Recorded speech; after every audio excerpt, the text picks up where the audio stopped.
On ne bouge pas Dieu par la pitié, mais plutôt par la foi. Dieu dit que tu as été conçu pour triompher. Si vous ne pouvez pas avancer, laissez les héros partir à l'avant. Quand Wafo décide d'aller terrasser le démon de la pauvreté, c'est tout le peuple qui devient prospère. Dieu dit que tu as été conçu pour triompher. Souvent, le drame, c'est que quand nous faisons face aux difficultés, on a tendance à penser que Dieu nous a abandonnés parce que nous sommes dans les problèmes. Et vous allez voir même des gens qui vont réfléchir, disant, mais pourquoi est-ce que cette sœur-là a toujours des problèmes? On dirait qu'elle a fait quelque chose de pas clair. Non, frères et sœurs, non. Nous devons concevoir que véritablement, les problèmes, les défis, les tribulations, l'adversité, les jalousies, les trahisons, c'est le lot de ceux qui sont appelés en Christ. Vous ne sortirez jamais vainqueur si vous mettez votre confiance en vous-même. Vous êtes vainqueur parce que vous avez confiance en celui qui vous a appelé. La Bible dit ce que Dieu a connu d'avance, il les a aussi prédestinés. Ce que Dieu a prédestiné, il les a aussi appelés. Et ce que Dieu a appelé, il les a aussi justifiés. Frères et sœurs, Dieu ne peut pas te sortir de la famille de ton père et t'appeler son enfant pour te donner d'expérimenter la défaite. Parce que chaque défaite que tu expérimentes dans le royaume est imputable à celui qui t'a équipé. Mais vous voyez, si David n'avait pas accepté le combat, David serait mort anonyme. David serait passé à côté de l'opportunité qui allait le révéler.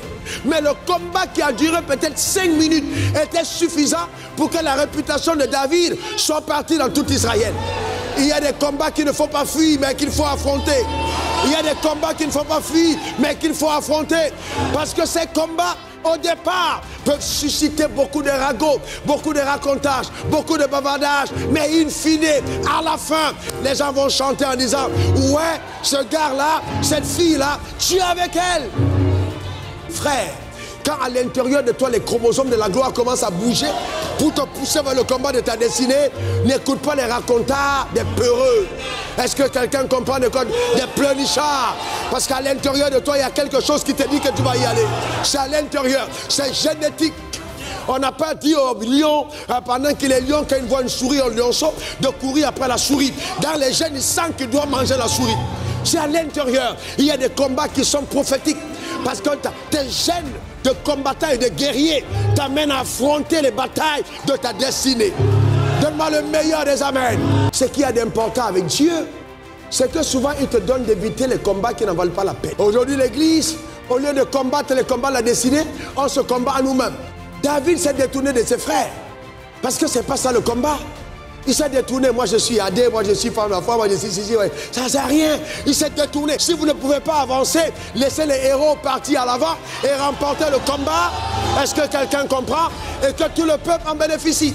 Parce que quand quelqu'un fait tomber Goliath, c'est tout le peuple qui est libéré. Quand Wafo décide d'aller terrasser le démon de la pauvreté, c'est tout le peuple qui devient prospère. C'est ce que nous sommes. Que quelqu'un dise métamorphose. Les combats de ta vie vont révéler ta réelle identité. Regardez cette photo de moi il y a combien d'années? Regardez un peu.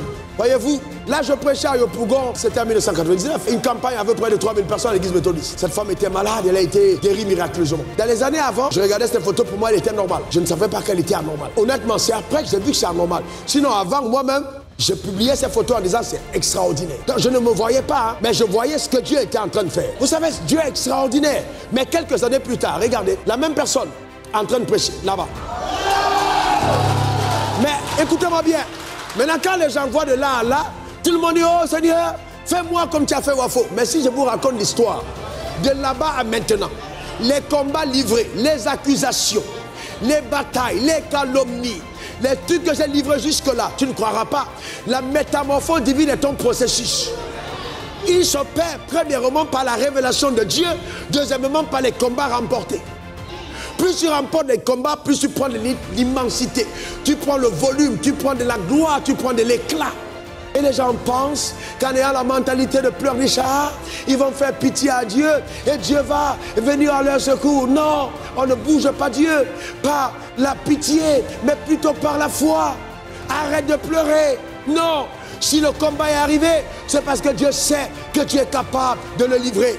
Lève-toi maintenant et regarde ton Goliath et dis à ton Goliath, assez c'est assez. Suivez le révérend sur les réseaux sociaux, Facebook, Instagram, Twitter et YouTube.